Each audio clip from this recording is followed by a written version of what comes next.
Bonsoir à tout le monde et bienvenue dans ce live. Je vous prie de bien vouloir partager, surtout de sécuriser le live. Vous savez que Facebook nous met énormément de restrictions. Bref, le plus important, c'est pas le nombre de vues, le plus important, c'est que vous partagez, que vous invitez vos amis et que vous repartagez après. Euh, je dis bonsoir à toutes ces personnes qui sont connectées tous les jours.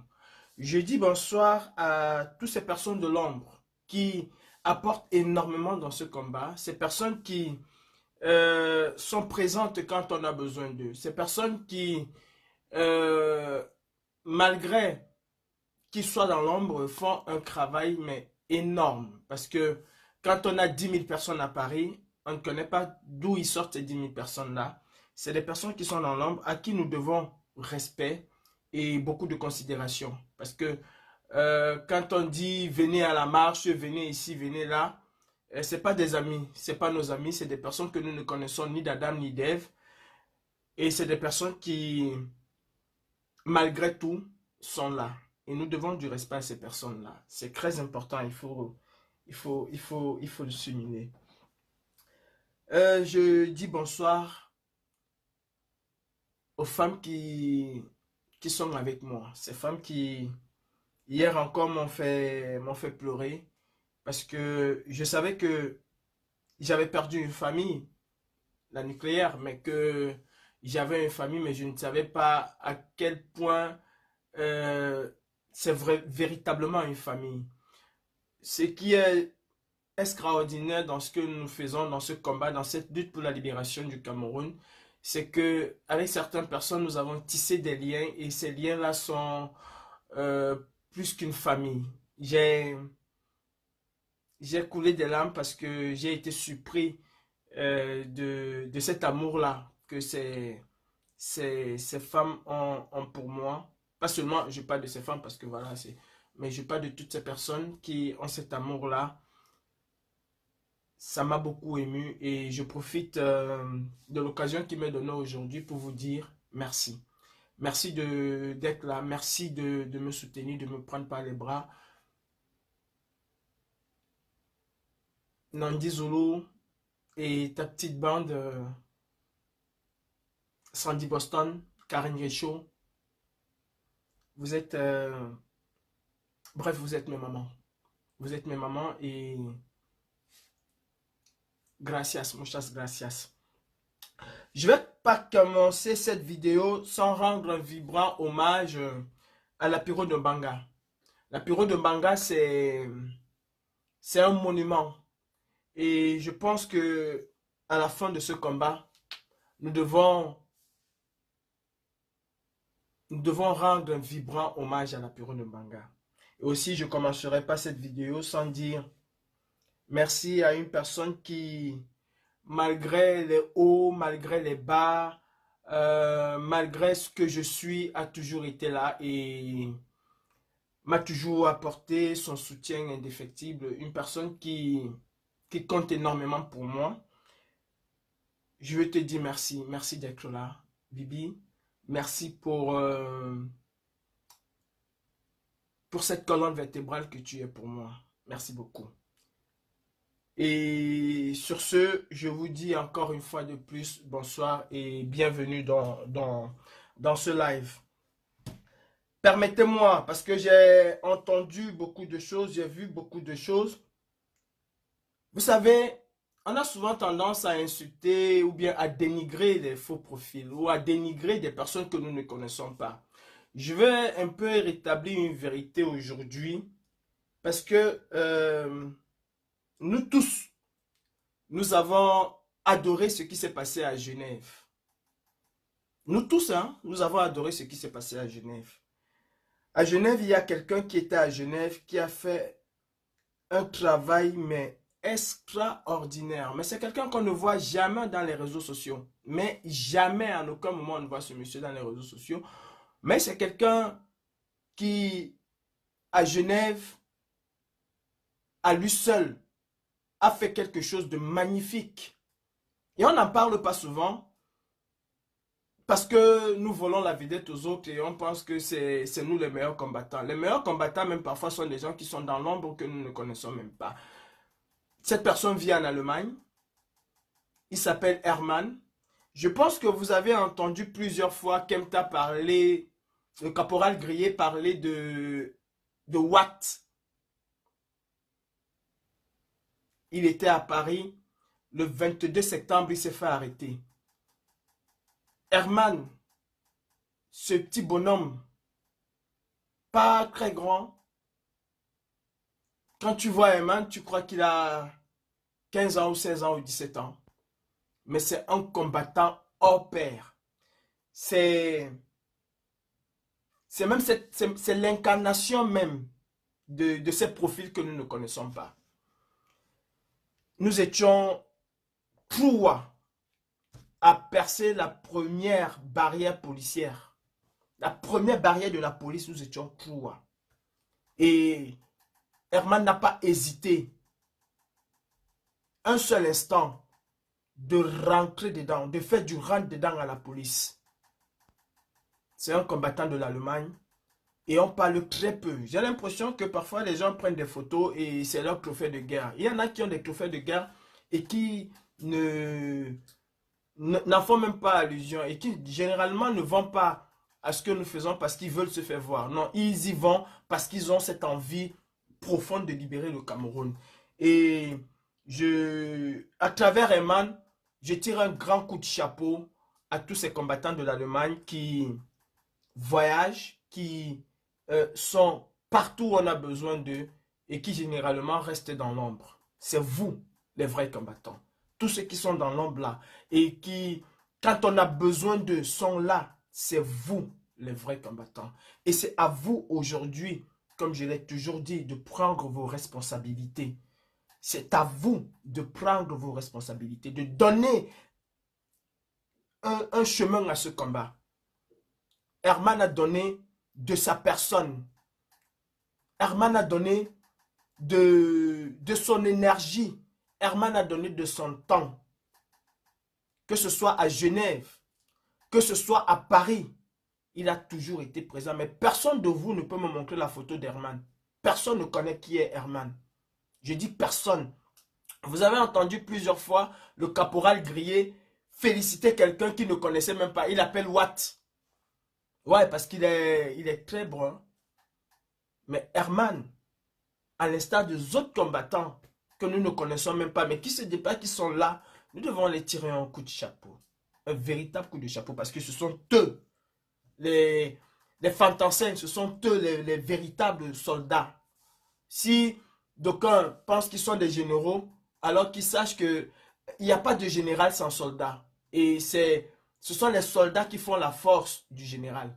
Il n'y a pas de général sans soldat. Ce sont les soldats qui font la force du général. Parce que le général à lui seul ne peut jamais gagner une victoire. Il a besoin de ces soldats. Et ces soldats-là sont précieux. Je vous en prie, prenons ces soldats-là avec beaucoup d'amour. Ceci étant dit, avant d'entrer dans le vif du sujet, je vais lever une petite équivoque. Il faut que je lève cette équivoque parce que ça fait 1 an qu'elle dure.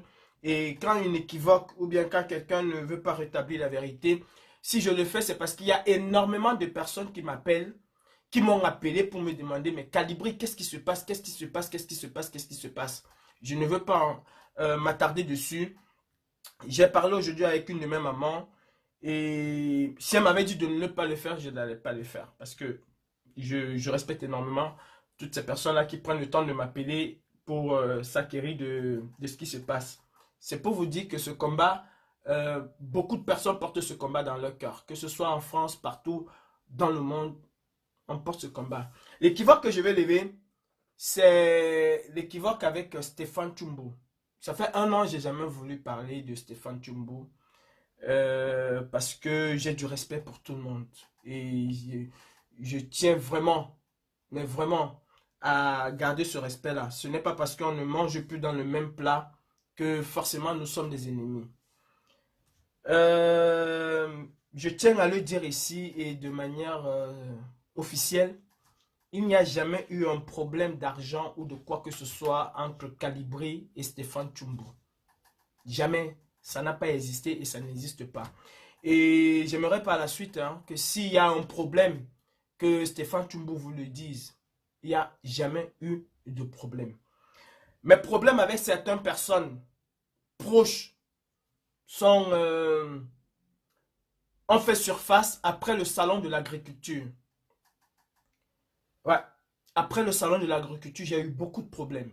Et j'ai aussi beaucoup de personnes qui m'avaient prévenu que voilà où tes problèmes vont commencer.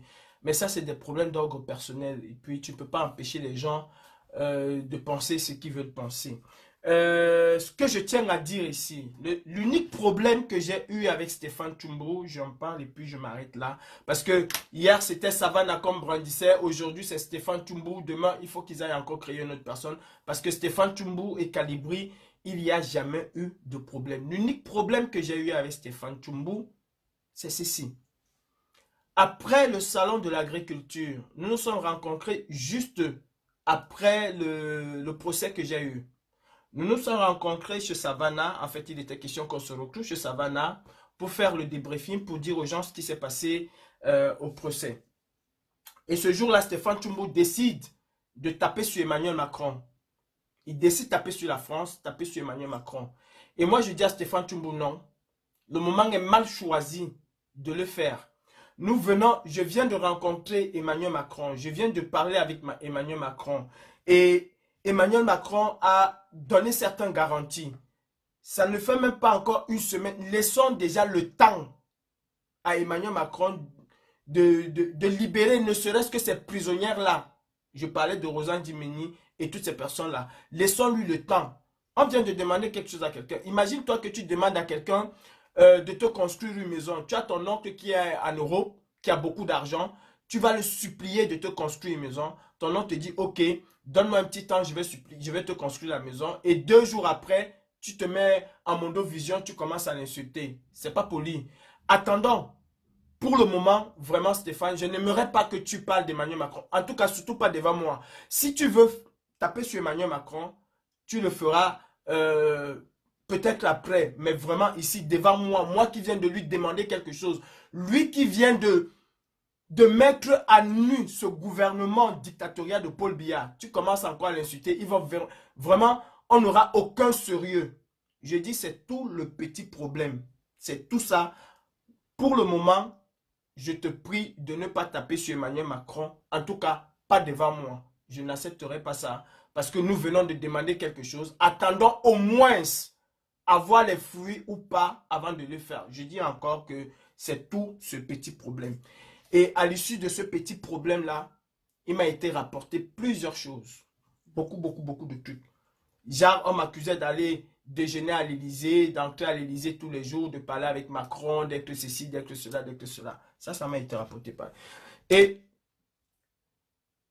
le jour où Stéphane m'a appelé pour me dire qu'il ne va plus être à la brigade anti-Sardina, j'avais déjà eu vent de ça depuis. En tout cas, mon proche collaborateur qui est Cyril m'avait déjà appelé pour me dire, est-ce que tu as eu Stéphane? J'ai dit non, je n'ai pas eu Stéphane.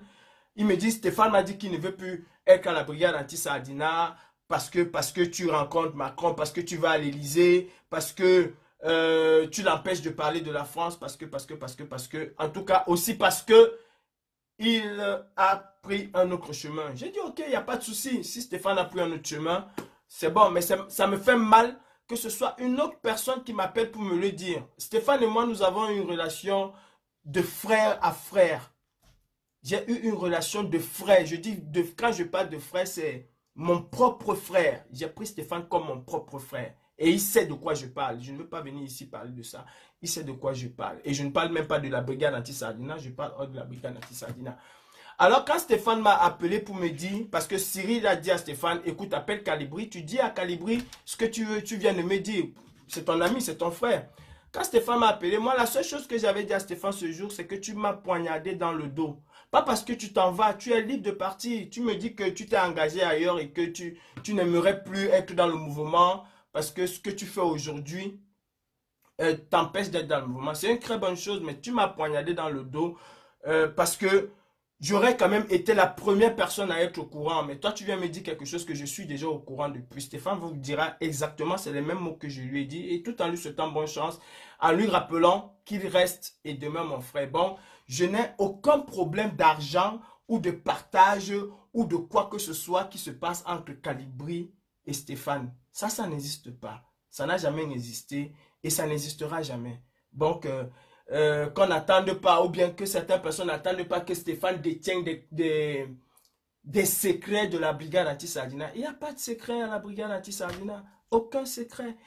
Et Gréboni, aujourd'hui, si vous ne voyez plus Gréboni, c'est parce qu'il a des choses personnelles à faire. Mais ça ne fait pas 3 semaines que Gréboni, personnellement, a présidé une réunion de la brigade anti-Sardina. Ça ne fait pas 3 semaines. Notre truc aujourd'hui, ce n'est pas de venir sur les réseaux sociaux vous dire ce que nous sommes en train de faire ou ce que nous ne sommes pas en train de faire. Et Gréboni, aujourd'hui, si vous ne le savez pas, a pris du galon au sein de la brigade anti-Sardina et il s'occupe d'un autre département. Si je peux, Gréboni est aujourd'hui un ministre, hein, ce n'est plus... non seulement c'est mon conseiller, c'est mon porte-parole, c'est mon ministre aussi. Ça, c'était pour parler de ce problème-là brièvement. Maintenant, mes frères camerounais, il est temps que nous nous regardons dans les yeux, droit dans les yeux là. Bipez-moi tous ces malades mentaux.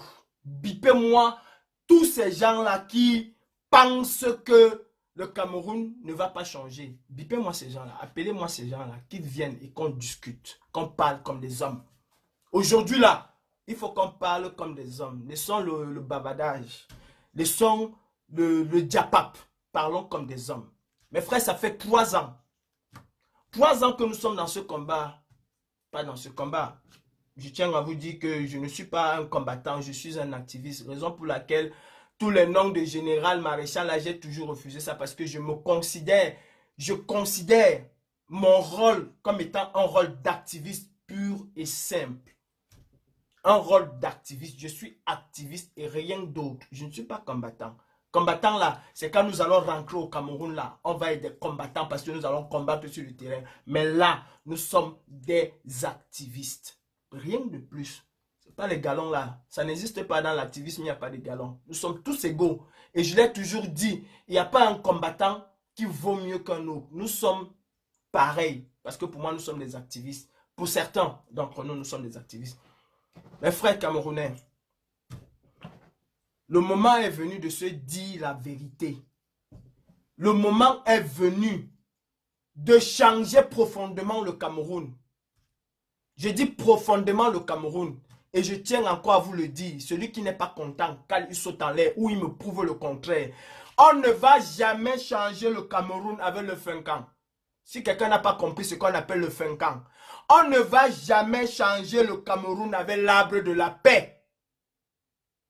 En tout cas, nous les activistes là, nous les combattants, nous n'allons jamais changer le Cameroun avec l'arbre de la paix. Les seules personnes qui changeront le Cameroun avec l'arbre de la paix, c'est les partis politiques camerounais. Ce sont les partis politiques camerounais qui changeront ou qui arriveront à changer le Cameroun. Le jour où ils vont trouver un consensus, eux, ils changeront le Cameroun à l'Assemblée ou je ne sais pas comment avec l'arbre de la paix. Mais nous, qui sommes dans le Wa, nous qui sommes dans le Ngeme, nous qui sommes dans la galère, nous qui sommes dans la Gadou, nous n'allons jamais changer le Cameroun avec l'arbre de la paix. C'est impossible. C'est impossible. Quand quelqu'un t'enferme dans une maison, il a pris les clés, il a mis dans sa poche. Tu vas beau dire que Soso père, pardon père, viens, il ne viendra pas. La seule issue pour toi, c'est de te battre pour pouvoir sortir de cette maison. Ou tu peux casser cette maison, tu la casses. Si tu peux percer un clou, tu perces le clou, tu t'évades.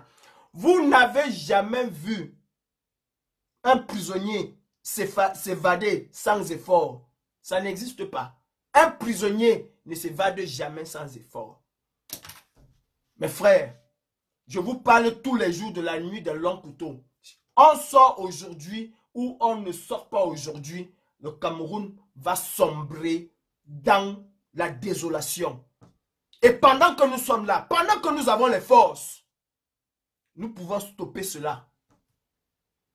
Nous pouvons stopper cela. Et il faut que nous commençons maintenant, aujourd'hui, pas demain. Il faut que nous commençons cela maintenant. Ça fait 3 ans. Bientôt, voilà 2001 qui est en train de finir. Nous allons entamer voilà 2021 qui est en train de finir. Nous allons entamer 2022 bientôt. Après 2023, on n'est pas là pour accompagner ce régime. On n'est pas là pour accompagner le régime de Paul Biya. Nous sommes en révolution. Et pour ceux qui pensent que Calibri parle de révolution aujourd'hui, je vous envoie suivre les directs du 7 octobre devant l'ambassade du Cameroun. Je ne parlais pas de résistance, je parlais de révolution. Je vous rappelle que j'ai acheté le champagne pour annoncer la révolution en Europe. La révolution camerounaise. Le dernier truc que nous avons fait à 22 h, quand j'ai demandé aux gens de rentrer chez eux, nous parlions de révolution. Je parlais de révolution. Bon, je suis dans cette optique depuis. Je vous envoie encore, allez suivre le direct que j'ai fait le 27 janvier 2019. Souvenez-vous, je vous demandais d'acheter le riz, d'acheter vos sacs de riz, d'huile, vos cartons d'huile et tout, de garder chez vous, parce que nous allons intensifier la lutte. Mais quand tu te rends compte que tu es seul dans un truc, tu fais un peu marche arrière. Mais le moment est venu aujourd'hui de prendre nous, je parle bien de nous. Le moment est venu de prendre notre destin en main. Vous savez, Frère Fanon disait, chaque génération doit trouver sa mission, ou l'accomplir, ou la trahir. Ça, c'est Frère Fanon qui le disait. Chaque génération doit trouver sa mission, ou l'accomplir, ou la trahir. Et notre mission, nous, cette génération, nous, la génération de 2020, la génération de 2018, la génération qui est sortie après les élections là, notre mission est de faire tomber ce gouvernement dictatorial qui est à Yaoundé. La génération de 91 a essayé et nous avons l'obligation de réussir. La génération de 91, pour certains d'entre eux, ont trahi. Je dis bien la génération de 91, pour certains d'entre eux, ont trahi l'espoir du peuple camerounais. Il ne faut jamais l'oublier. Il ne faut jamais oublier cela.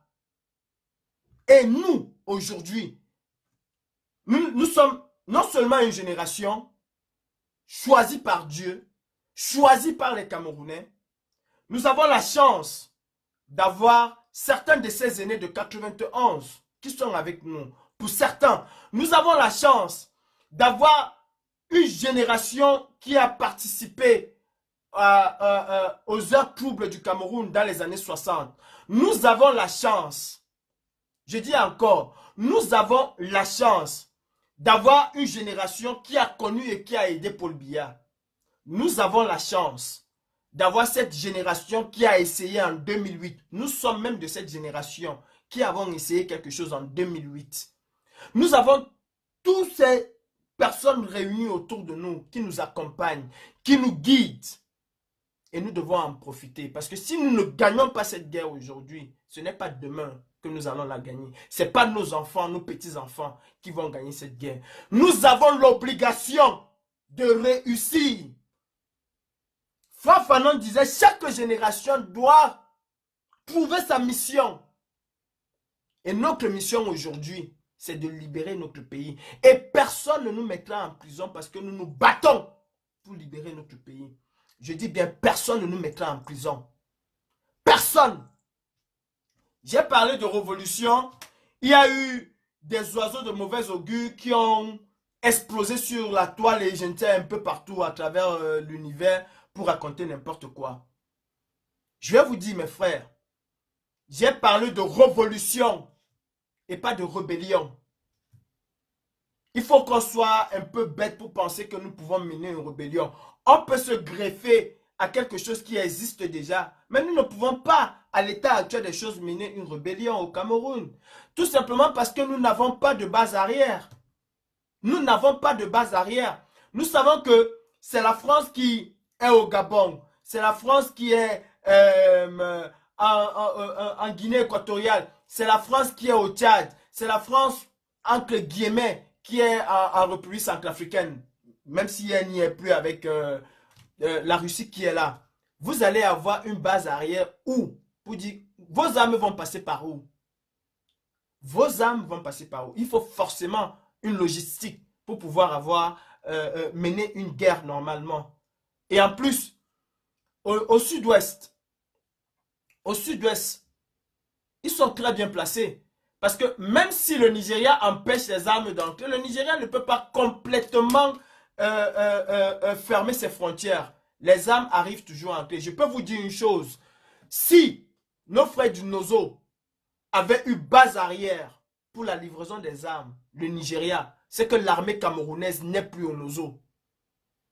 Je dis, je répète, si nos frères ambazoniens avaient eu comme base arrière le Nigeria pour faire passer les armes, c'est que l'armée camerounaise a déjà plié bagage au Nozo depuis. Parce que si les gars attendaient 1 million de munitions par mois, s'ils avaient une base arrière, aujourd'hui ils sont obligés d'avoir peut-être 10 000 munitions. Bon, le rendement est faible. Il nous faut une base arrière. On n'en a pas. Et pour le moment, rien ne nous empêche. Je dis bien, rien ne nous empêche de mener une révolution. La révolution ne veut pas forcément dire prendre des armes. La révolution ne veut pas forcément dire prendre des armes. C'est pas ce que la révolution veut dire. Non, pas forcément prendre des armes. Si une révolution devient armée, elle devient rébellion, elle ne devient plus révolution. Les militaires camerounais peuvent faire une rébellion. Eux, ils ont. Et eux, ils ont les moyens de faire une rébellion. Nous, le peuple camerounais, nous avons l'obligation. L'obligation de faire une révolution. Ça, c'est une petite parenthèse. Je vais ouvrir un débat. Mes frères camerounais, mes frères de la diaspora, mes frères combattants, comme nous aimons nous appeler, ouvrons les yeux.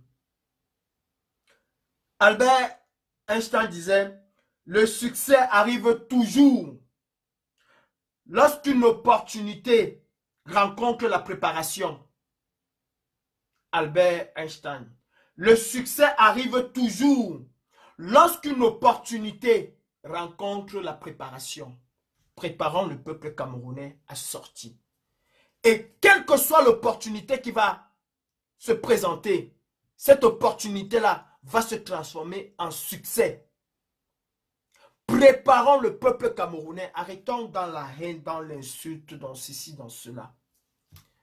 Le professeur Gervais Mendozé est aujourd'hui à 2 doigts de la mort. C'est une opportunité. Je le dis, quand je le dis, ce n'est pas de manière méchante. Mais c'est une opportunité aujourd'hui pour nous. Et il faut qu'on se dise la vérité. C'est une opportunité aujourd'hui de faire comprendre à ceux qui soutiennent ce régime. Nous devons les faire comprendre. Regardez vous-même comment on traite un des vôtres. Vous qui dites tous les jours Ayop. Le professeur Gervais Mendozé lui-même il disait Paul Biya Ayop, il chantait, il dansait, Paul Biya au nom, Paul Biya ici, Paul Biya Ayop, le meilleur papa de la terre. Lui-même il le chantait.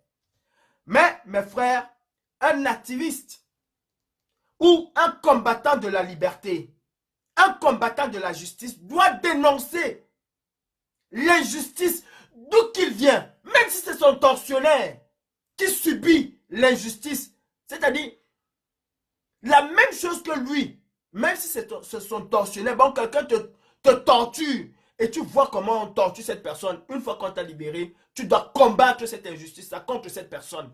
Et c'est ça qui fait de toi un homme. C'est ça qui te donne des qualités. Ah oui. Maurice Papon, c'est le seul fonctionnaire français qui a été condamné pour crime contre l'humanité, pour tout ce qu'ils ont fait aux Juifs. C'est le seul fonctionnaire français. Maurice Papon a été condamné à 10 ans de prison. Et il n'en a fait que 4 années, il est sorti. Pourquoi est-ce que Maurice Papon est sorti? Maurice Papon est sorti parce que sa situation sanitaire ne lui permettait plus de rester en prison. Quel que soit ce que Mendozé a fait, il n'a pas fait les 1, je dis bien les 1 millième de ce que Maurice Papon a fait. Maurice Papon a participé à la Shoah. Vous savez ce que c'est que la Shoah pour les Juifs? Si les Juifs l'avaient arrêté, il l'aurait massacré. Maurice Papon a participé à l'extermination des Juifs. Je vous rappelle qu'il a été condamné pour crime contre l'humanité. Aucun tribunal au monde ne peut condamner Gervais Mendoza pour crime contre l'humanité. On va peut-être lui condamner pour vol, détournement de fonds. Je préfère quelqu'un qui détourne des fonds que quelqu'un qui tue des milliers de personnes. Et c'est ce que Maurice Papon a fait. Mais quand on s'est rendu compte que ce monsieur est malade, on l'a laissé rentrer chez lui se faire soigner. Mendoza pouvait continuer. Ça fait 1 an aujourd'hui que je demande sa libération. C'est pas aujourd'hui que Mendoza est malade.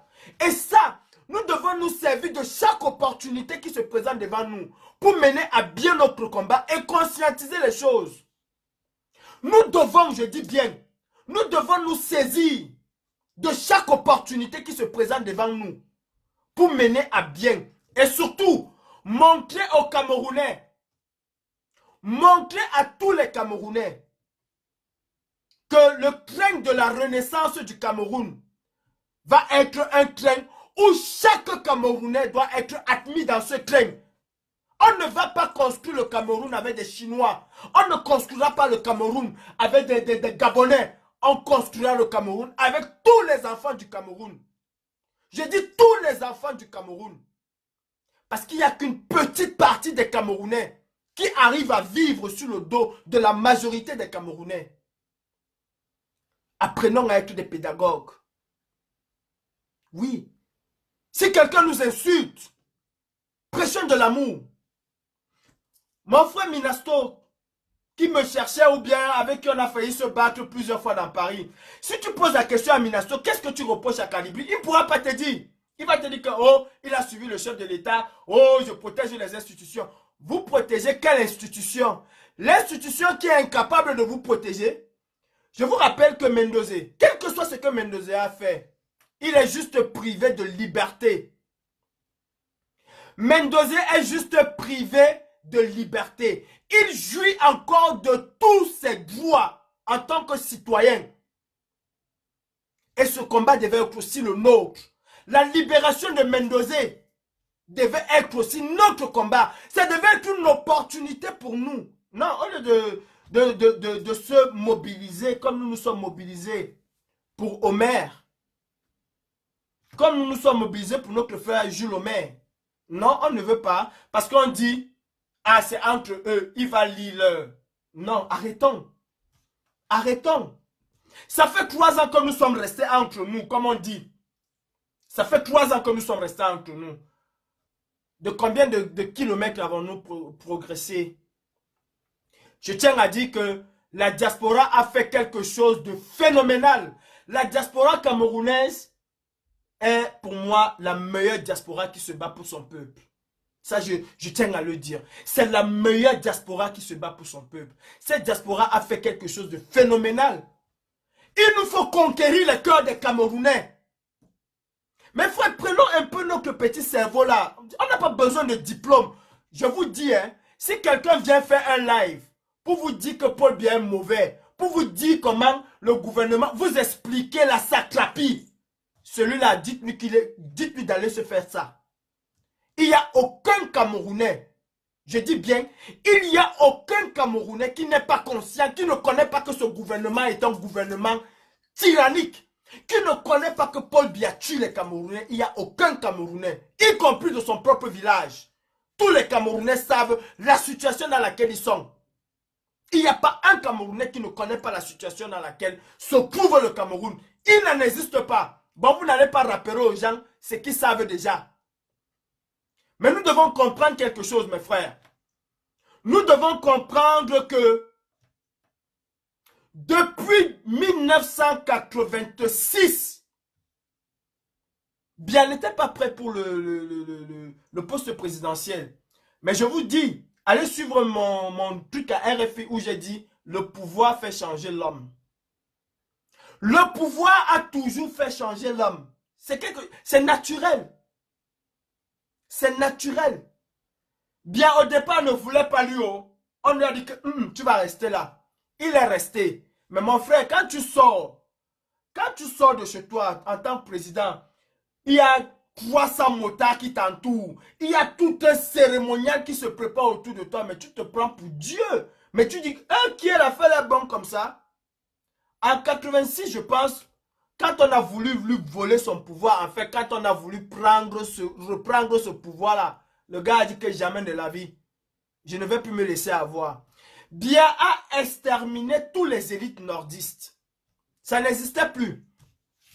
Et de 86 à 90, précisément, disons 91,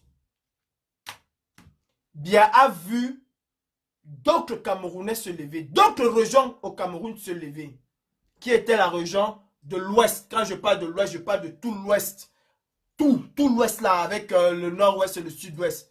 Biya a vu cette région s'émanciper, cette région vouloir le changement. Et qu'est-ce qu'il a fait, Biya? Il a compris qu'il fallait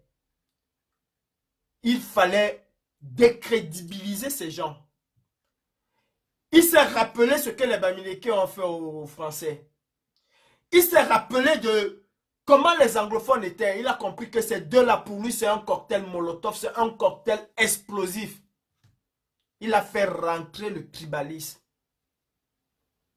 Il a fait rentrer le tribalisme à l'intérieur en montrant qui sont les créateurs de l'axe Anglo-Bami.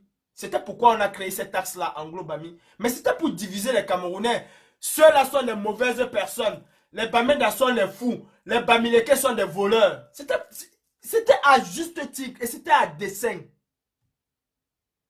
Vous ne pouvez pas combattre quelqu'un qui a pris 28 ans pour construire son schéma. Vous venez en 3 ans, vous pensez que vous allez exploser ce schéma-là dans la tête des gens comme ça, donc boum. Non, il faut aussi un véritable travail de pédagogie. Il faut un véritable travail de pédagogie. Et c'est à nous aujourd'hui.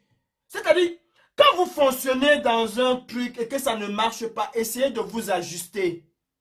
L'avion n'a pas été construit en une journée ou en un an. Non, il y a eu des améliorations. Il y a eu des imperfections.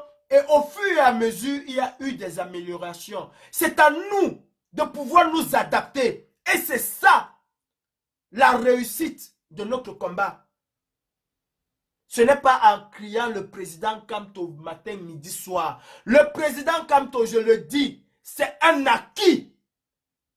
Aucun, et Mamadou Mota vous l'a dit l'autre jour, aucun homme politique au Cameroun aujourd'hui n'a cette envergure nationale que le président Maurice Kamto a aujourd'hui. C'est un acquis. C'est un acquis. Est-ce que nous nous battons? Posez-vous la question de savoir, est-ce que nous nous battons pour dire que Kamto est le plus fort ou nous nous battons pour que le Cameroun change et que véritablement ce soit les idées. Les idées. Et le président Kamto qui devient président demain. Si vous vous battez pour dire seulement non, Kamto c'est le plus beau, Kamto c'est le plus fort, le président Kamto, si vous vous battez pour ça, mais vous pouvez vous battre pour ça 10 000 ans, ça ne changera rien, il serait le plus beau pour vous. Mais est-ce que c'est sa finalité? La finalité du président Kamto, c'est le Cameroun.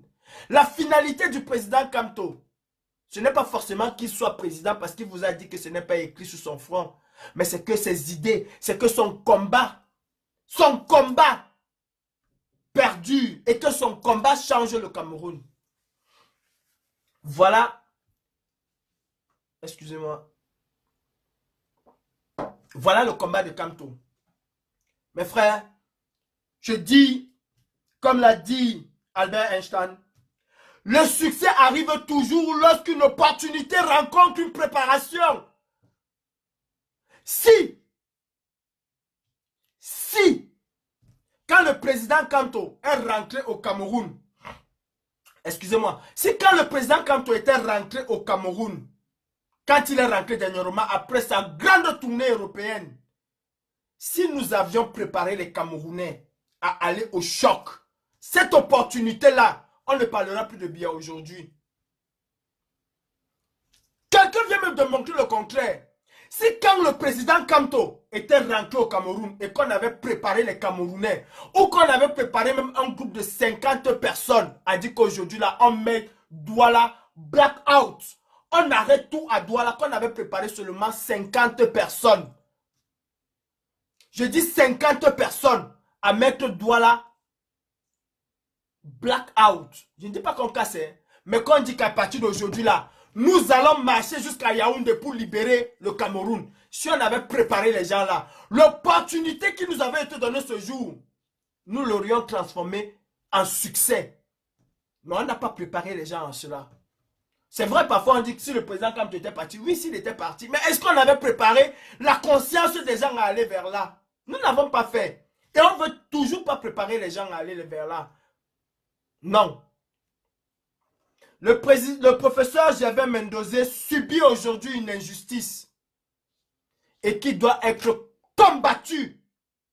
Je dis bien combattu par chacun d'entre nous. Quels sont les gens qui ont construit Ebolova?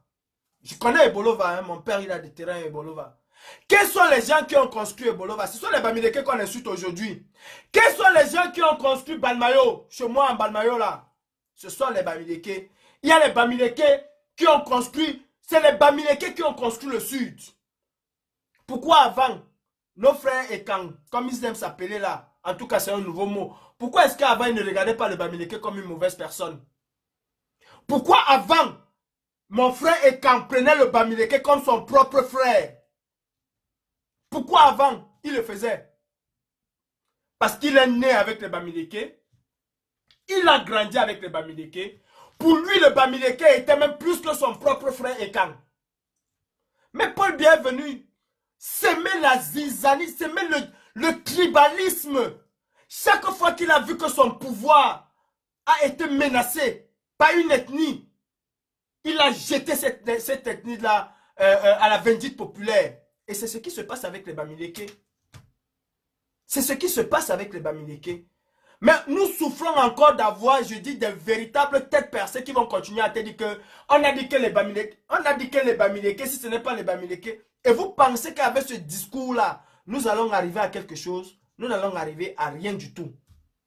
Nous n'allons arriver à rien du tout. Nous avons besoin d'une révolution populaire au Cameroun. Je dis bien que nous avons besoin d'une révolution populaire. Si nous étions aussi capables de faire cette révolution populaire-là, depuis 3 ans où nous étions les plus actifs, pourquoi on n'a pas mené? Pourquoi est-ce qu'on n'a pas mené cette révolution populaire si nous étions capables? Mais vous dites une chose et vous dites son contraire. Excusez-moi, je ne suis pas allé à l'école. Hein. Moi, mon niveau, c'est la CIL. Je ne suis pas allé à l'école. Mais je dis pour la plupart d'entre vous, vous dites une chose et vous dites son contraire. C'est vous qui vous plaignez que les Camerounais ne veulent pas sortir. Non, c'est faux. Les Camerounais veulent sortir. Et je vous dirai pourquoi les Camerounais ne sortent pas. Mais les Camerounais veulent sortir. C'est vous qui dites que nous voulons la mobilisation. Quand vous demandez la mobilisation, là, vous demandez la mobilisation pour qui? Alors, si ce n'est qu'une histoire de Bamileke, prenez vos téléphones, appelez vos cousins, cousines. Allez, toi, tu te mets dehors. Allez, toi, Jean-Paul, tu te mets dehors. Frédéric, tu te mets dehors. Ici, même en diaspora, si c'est facile comme ça de réunir tous les Camerounais dans la rue, mais la diaspora camerounaise est l'une des plus actives et l'une des plus performantes. Parce que ce que nous avons fait en 3 ans, il y a des gens qui marchent depuis 50 ans qui n'ont pas fait ce que nous avons fait en 3 ans. Si c'était facile de dire que mobilisez-vous, sortez les Camerounais, mobilisation, tu vois quelqu'un qui se met là, il y a 5 000 ici, 10 000 là-bas, allez, mobilisation générale. Le président comme toi a dit mobilisation. Non, ce n'est pas comme ça. Ce n'est pas comme ça, il faut prendre le cœur des gens. Le président Kanto aujourd'hui, ce n'est pas parce que vous venez sur Facebook crier que Kanto, Kanto. Non, ce n'est pas pour ça. C'est parce qu'il a su conquérir le cœur des Camerounais. Et personne ne peut enlever ça dans le cœur des Camerounais. Et c'est comme ça que nous devons conquérir le cœur de ceux qui pensent que nous sommes les adversaires du Cameroun. Et c'est avec le dialogue. Quand on demande le dialogue inclusif, c'est pour faire quoi? Quand nous demandons, c'est pour se parler.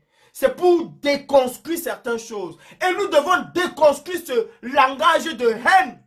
C'est ça qui fait en sorte que notre révolution ne marche pas.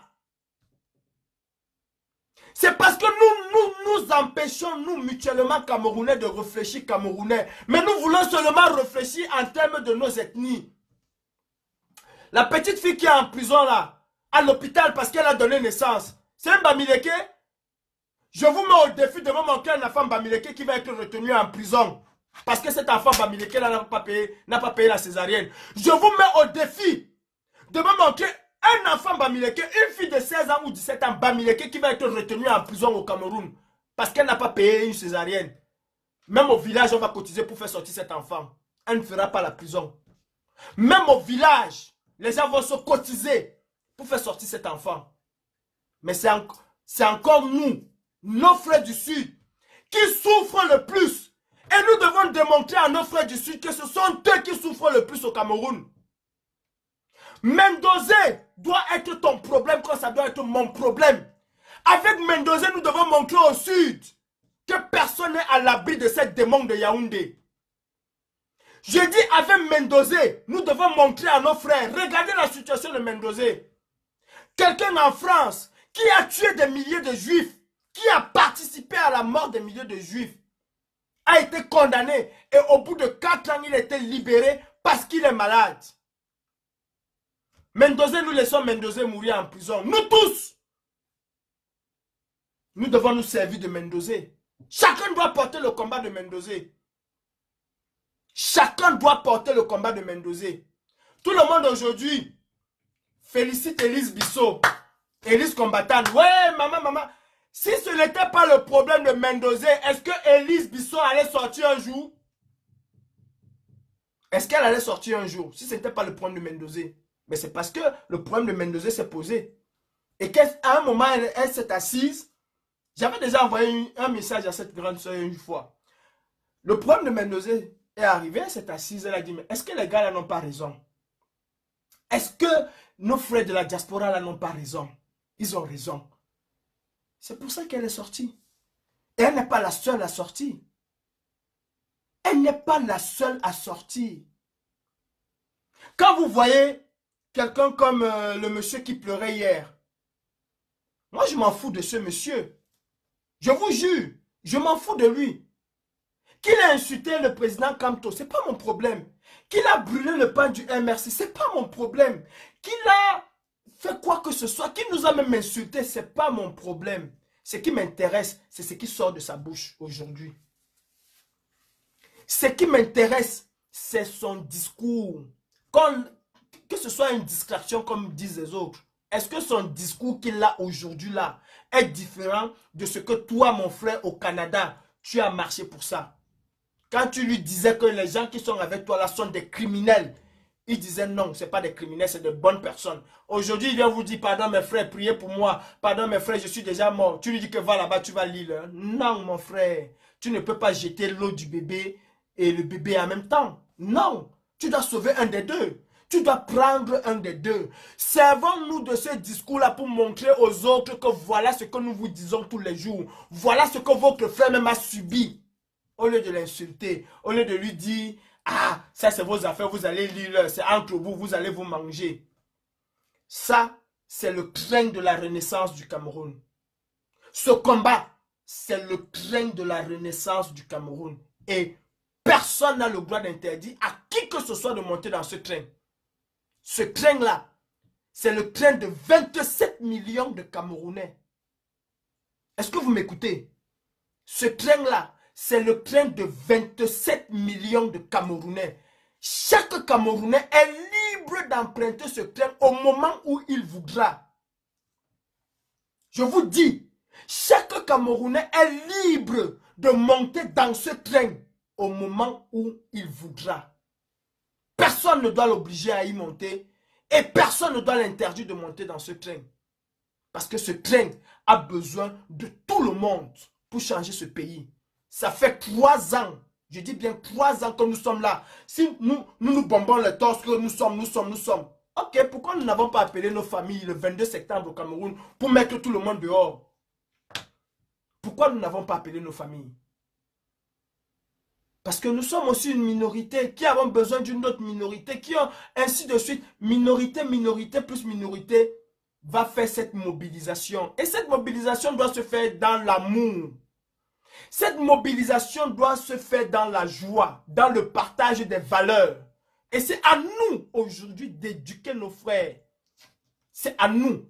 Le rejet là, le repli identitaire ne va jamais changer le Cameroun. Et nous avons des opportunités pour que nos frères se lèvent. Moi, je connais Campo. C'est ma route. J'ai fait cette route pour aller en Guinée équatoriale. Avant qu'on installe la base à Campo, j'étais le mec à Campo. Je connais la route de Campo.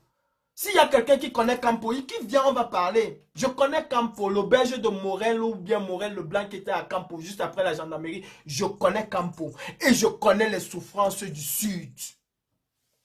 Je connais les souffrances du Sud, mes frères. Je voyais des enfants aller à l'école à 5 heures. Je partais parfois dans le camion quand j'allais avec les marchandises.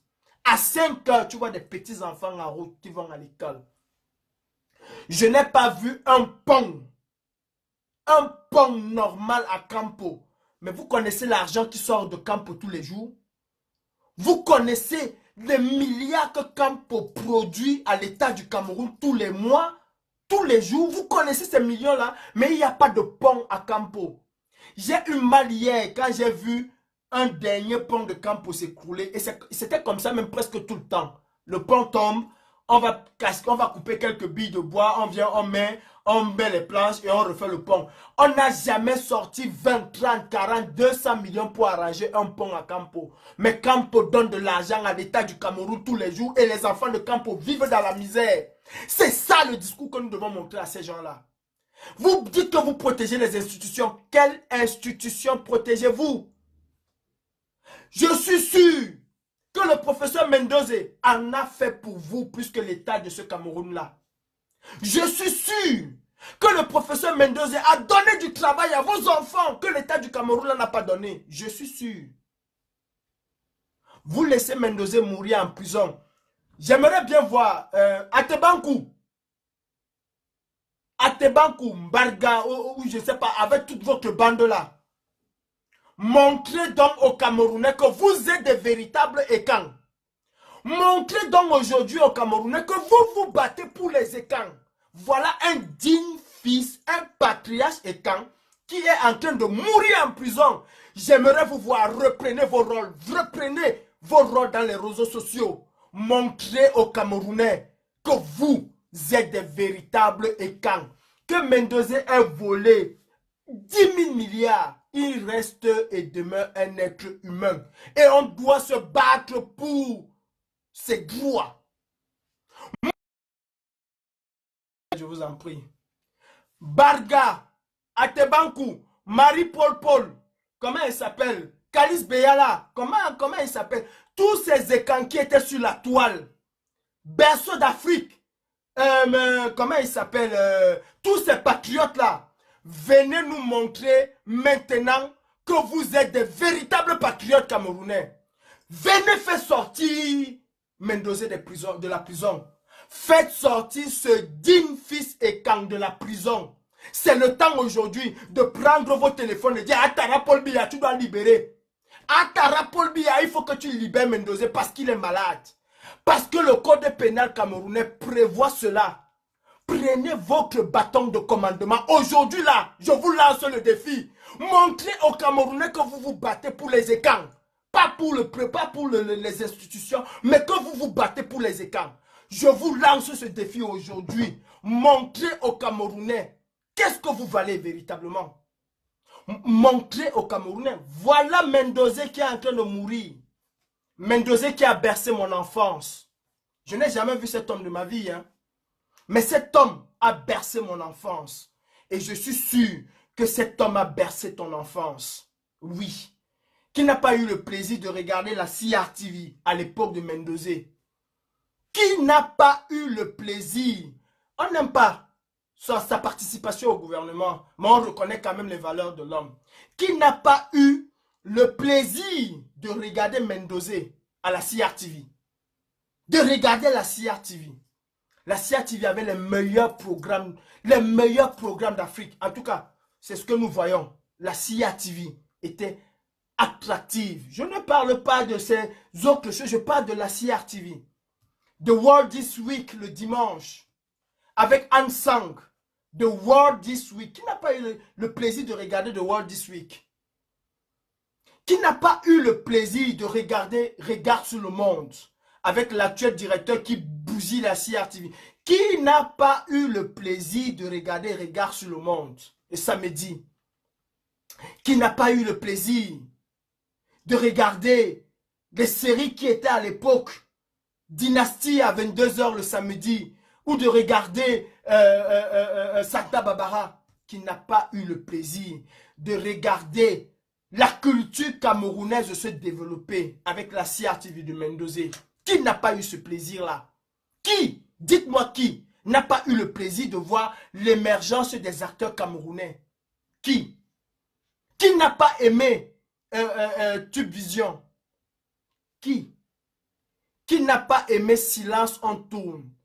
Qui n'a pas aimé, comment je vais dire ça, L'Orphelin, avec sa belle chanson, Lorsque je rêve, comment il dit ça, c'est Abdou Benito. Qui n'a pas aimé l'attraction phare du samedi, avec Elvis Kemayu Télépodium? Qui n'a pas aimé News Bien News? Je vous cite des choses que vous ne connaissez même pas. Pour certains d'entre vous. Qui n'a pas aimé?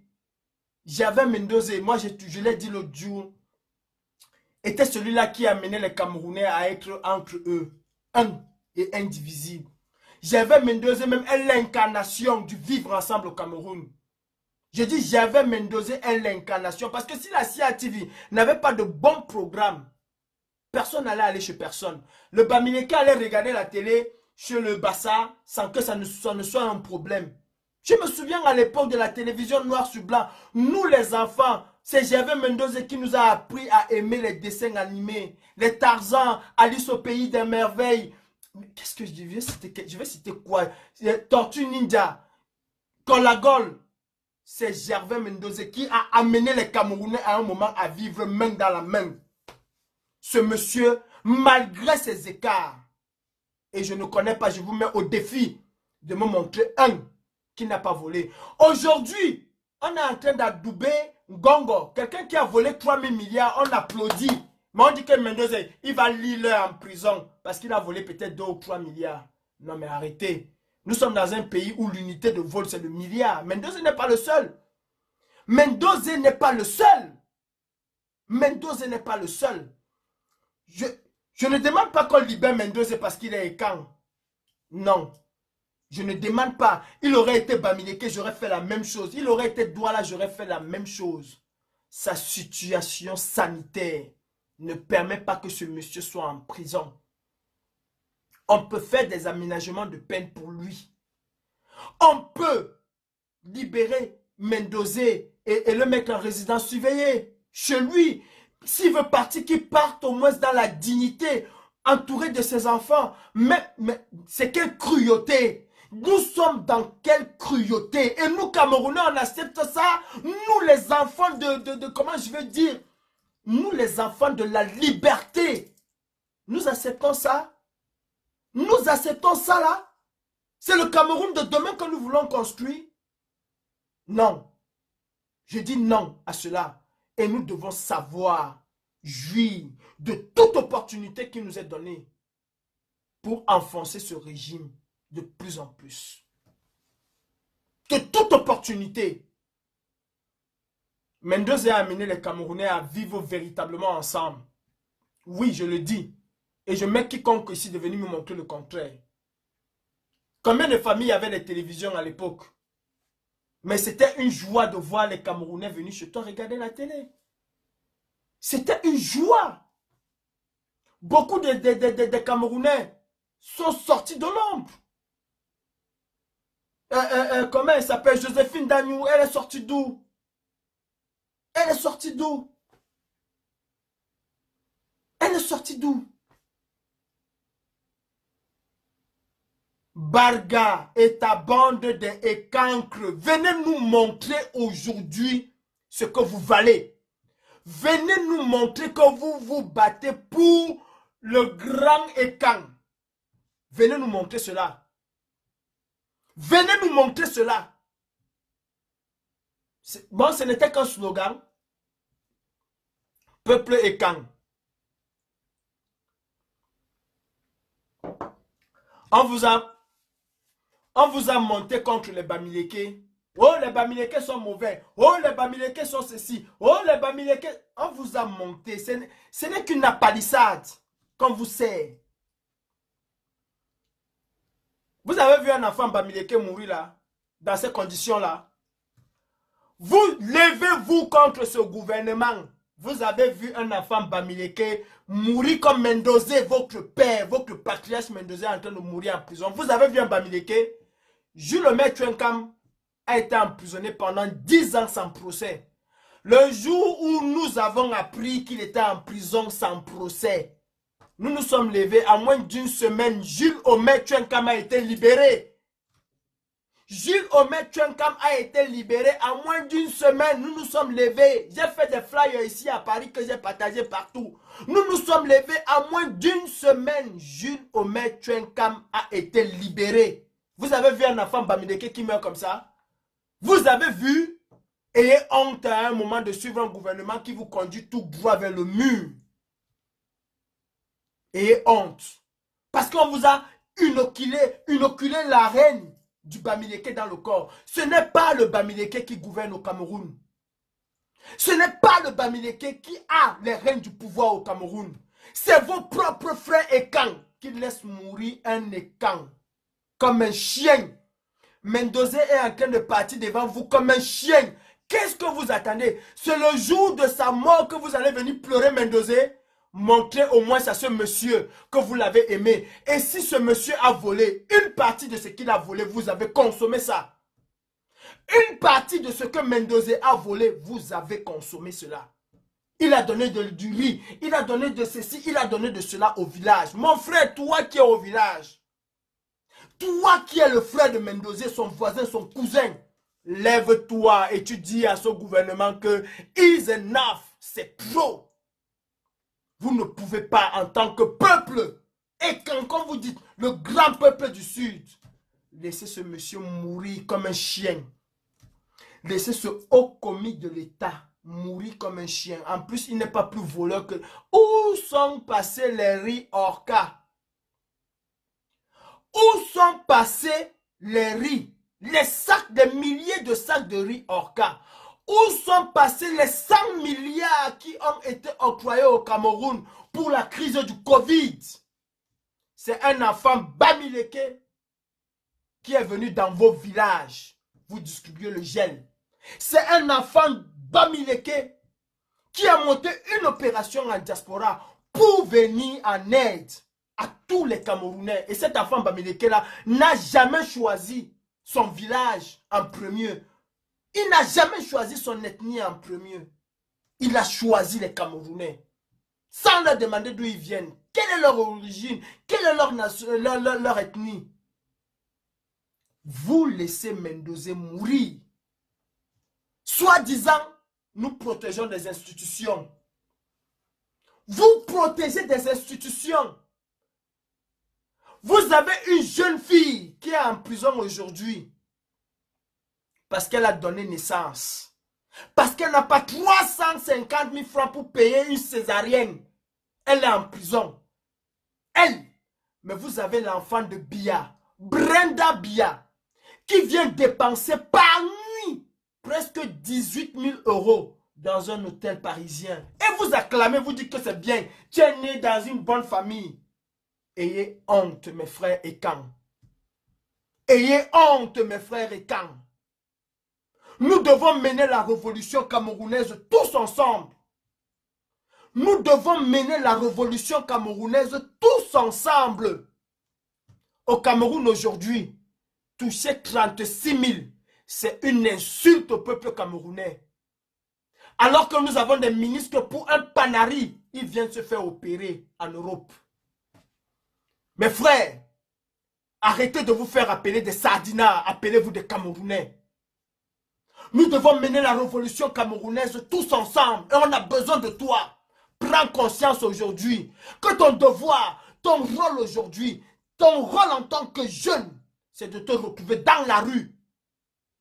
Prends conscience que ta maman souffre tous les jours, que t'envoie à l'école, que tu fréquentes, que tu sois nanti de diplôme et que tu n'as pas le travail.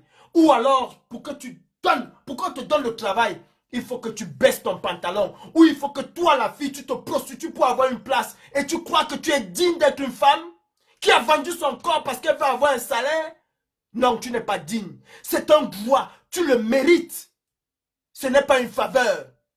Et ne prends pas la faveur pour croire que tu es importante. Oh ma soeur, oh toi mon frère, qui a baissé ton pantalon pour qu'on te l'enfonce sans vaseline. Tu auras cette honte toute ta vie. Toute ta vie. Nous devons libérer le Cameroun de ces dictateurs pour pouvoir en jouir tous autant que nous sommes. Tous autant que nous sommes. Regarde le Sud. Regarde le Sud. Dans quel état de décrépitude se trouve le Sud? Regarde ton grand Sud qui participe au PIB camerounais. Le Sud. Où vont toutes les richesses du Sud? Tu as des localités qui sont à 200 km de Yaoundé. Vous faites 6 heures de temps pour y arriver. Et vous dites que vous soutenez qui? Vous soutenez les institutions. Brenda et toi, tu manges la même chose que Brenda. Brenda mange 3, 4, 5, 6 fois par jour. Brenda mange du caviar pendant que tu n'arrives même pas à manger une seule fois par jour. Et tu dis que tu soutiens les institutions. Une institution qui envoie les enfants de ce membre-là aller acquérir le savoir ailleurs et rester. Tu soutiens cette institution. Qu'est-ce que tu gagnes? Ton salaire, il est de combien? Si tu ne fais pas le bail Amsterdam, tu vas faire la moto. Si tu ne fais pas la moto, tu vas vendre la cigarette sur ta tête. Non, c'est déjà passé. Le Camerounais aujourd'hui n'a plus besoin de vendre la cigarette sur sa tête. Le Camerounais aujourd'hui n'a plus besoin de vendre l'eau glacée au marché. Non, nous ne sommes plus au siècle passé. Nous ne sommes plus au siècle passé. Le Camerounais aujourd'hui n'a plus besoin de couper le pain demi-mètre sur sa tête marcher. Non, le monde progresse, le monde évolue. Je vais vous dire en Chine. Vous savez comment en Chine on portait l'eau à une époque? On mettait un long bâton. En Chine, on mettait un long bâton. Même au nord, quand j'allais passer mes vacances au nord, c'est comme ça. Au nord, on mettait un long bâton. Il y avait une corde avec un seau devant et derrière. C'est comme ça qu'on marchait. Mais aujourd'hui, même en Chine, ce n'est plus comme ça. Même en Chine, on ne porte plus l'eau comme ça. Le monde évolue. Ce n'est pas le Cameroun qui doit rester derrière. Le monde évolue, mes frères. On évolue avec le monde. Et tu dis que tu soutiens un gouvernement dictatorial parce que c'est le frère du village. Qu'est-ce que ça t'a rapporté? Ça fait 3 ans que nous menons ce combat. Je parle de nous, je parle de notre génération. Ça fait 3 ans que nous menons ce combat. Dis-moi, qu'est-ce que ce gouvernement t'a apporté de plus en 3 ans? Ok, ils disent qu'il faut protéger le pouvoir doit rester au sud. Regarde ton sud natal et demande-toi si ce sud-là, depuis 1982, a évolué d'un iota. Demande-toi si ce sud a évolué d'un iota. Ministre des Finances, c'est au sud. Directeur général de société, c'est le sud. Président de ceci, c'est le sud. Président de cela, c'est le sud. Mais le sud est la région la plus pauvre du Cameroun. Le sud est l'une des régions les plus pauvres du Cameroun. Mes frères camerounais, vous savez, il faut souvent blesser les gens dans leur orgueil. Je demande à chacun d'entre nous ici, ceux qui sont à l'ouest, prenez les photos de l'ouest demain et que chacun montre son village. Voilà un défi que je lance aux Camerounais, mes frères de l'ouest, que chacun ce soir, il faut blesser les gens dans leur orgueil. Vous dites que vous êtes du sud, non? Vous dites que c'est vous qui avez le pouvoir, non? Je demande à chacun de l'ouest aujourd'hui de prendre la photo de la route dans son village, prendre la photo des écoles dans son village et montrer sur Facebook. Vous aussi au sud, prenez la photo de vos villages, de vos routes. On montre. L'ouest est 1000 fois plus construit que le sud. 1000 fois plus construit que le sud. Et ce sont les enfants de l'ouest. Parfois même avec le gouvernement. Le gouvernement que tu supportes préfère construire l'ouest. Mais pourtant ils te disent que non, il ne faut pas regarder les Bamileke. Le gouvernement préfère investir dans l'ouest contre toi. On te laisse toi le sud. On te laisse toi le sud. Le grand poumon du Cameroun. La mamelle nourricière de l'économie camerounaise. On te laisse dans le désarroi, dans la misère. Et tu dis que tu ne vas pas te mettre dans la rue pour réclamer ce qui te revient de droit. Tu dis que tu ne te mettras pas dans la rue pour réclamer ce qui te revient de droit parce que tu soutiens les institutions. Qu'est-ce que ces institutions t'ont donné? Je te demande, qu'est-ce que ces institutions t'ont donné? Parce que ta maman va aller se placer en route pour chanter Paul Biya Ayop, Paul Biya Ayop, Paul... Et on va lui donner un sac, un kilo de riz avec 2 petits morceaux de maquereau. Tu attendras encore le jour. Tu vas encore attendre le jour. Malheureusement pour toi, depuis combien d'années vous n'entendez plus parler de court séjour présidentiel? Parce qu'avant, c'était votre ravitaillement. Le court séjour présidentiel, où il fallait que ta maman aille se mettre en route. On lui donne un petit carton de riz, 2 boîtes de sardines, avec 2 petits maquereaux, elle rentre à la maison, on attend encore le prochain court séjour. Ça n'existe plus. Mais c'est ça, c'est avec ça que tu vas construire l'avenir de tes enfants. C'est avec ça, toi mon frère du Sud, que tu vas construire l'avenir de tes enfants. Non mon frère, tu as l'obligation de te mettre dans la rue. Oublie M. Maurice Kamto. Ce n'est pas M. Maurice Kamto qui gouverne le Cameroun. Tu demanderas les comptes à Maurice Kamto le jour où il va être en fonction. Construisons un Cameroun où les hommes politiques vont nous rendre compte. Construisons un Cameroun où les partis politiques vont d'abord craindre le peuple. Et ça ne se fera que par la révolution. Ça ne se fera que par la révolution. Le pouvoir est tellement sucré que personne ne veut laisser le pouvoir. Tu as peur de mourir aujourd'hui. Je préfère mourir pauvre et mourir fier parce que je me bats pour une cause noble que de mourir comme un rat. Est-ce que vous nous entendez ça? Battons-nous tous ensemble pour l'avenir de nos enfants, de nos petits-enfants. Qu'est-ce que vous ne comprenez pas, mes frères? Le monde entier a les yeux rivés en Afrique. Et le Cameroun fait partie des pays les mieux placés en Afrique. Sur l'équateur. Et vous savez tous que la zone équatoriale, que ce soit la zone équatoriale africaine ou sud-américaine, c'est l'une des zones les plus riches au monde. Dieu a doté cette zone de tout. Les Européens sont en train de, vouloir investir et s'installer en Afrique. Et nous, les Africains, nous sommes incapables de voir le gisement énorme sur lequel nous sommes assis, notre pays, le Cameroun, qui est une richesse énorme. Mais on préfère laisser les autres s'accaparer de cette richesse-là. Se partager cette richesse-là devant nous. Et on est là, on dit toujours que non, les institutions, ou qu'on attend que Paul Biya va mourir. Paul Biya va mourir, un autre Paul Biya prendra le pouvoir. Et ils sont déjà en train de se battre pour prendre son pouvoir devant nous. Devant nous. Devant nous. On est là, on regarde. Et tu vas me dire que tu es du Sud. Montre-moi que tu es du Sud. Et je vais laisser ce combat. Fais libérer Mendozé. Fais libérer Mendozé. Je veux voir quelqu'un du Sud qui a les couilles. Quelqu'un qui porte 2 testicules se lever et dire à Paul Biya ses 4 vérités.